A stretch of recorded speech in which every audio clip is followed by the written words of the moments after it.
না, হাত এরকম সোজা তোলো, দুটো দুটো সব তোলো, সোজা তোলো, পুরো সোজা। কোথাও লাগছে? হ্যাঁ লাগছে এইখানে, কোথায় লাগছে দেখাও। এইখানে ওখানে লাগছে, তোলো দেখি, যতটা পারবে তুলে, বেশি চাপাচাপি করতে হবে না। এই একদম মানে ব্যথা যাচ্ছে না, পিছনে নিয়ে যাও, এবার পিছনে পুরো এরকম সোজা। লাগছে। বুঝতে পেরেছি, ফ্রোজেন শোল্ডার হয়ে গেছে তোমার। হ্যাঁ পিছনে নিয়ে যাও, রাস্তাতে পিছনে নিয়ে যাও, পিছনে নিয়ে যাও। আর পিছনটা অতটা হচ্ছে না, এবার এবার নিয়ে আসো, বেশ কাজে নিয়ে আসো। এবার এবার তুলো, আস্তে আস্তে তোলো, সাইডের দিকে তোলো তোলো, চাকাও। এবার হাতটা ঘোরাও, হাতটা ঘোরাও, ঘুরিয়েছো, তোলো, এবার তোলো। কতটা তুলতে হচ্ছে, আজ যাচ্ছে না, তাই তো? আচ্ছা আচ্ছা ব্যাস, রেখে দাও।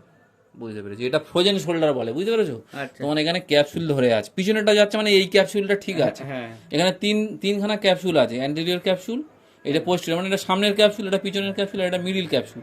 তোমার প্রবলেম হচ্ছে এই মিডিল ক্যাপসুলটা, সামনের ক্যাপসুলটা। এই জামাটা খোলা, আমি তার বুঝিয়ে দিই।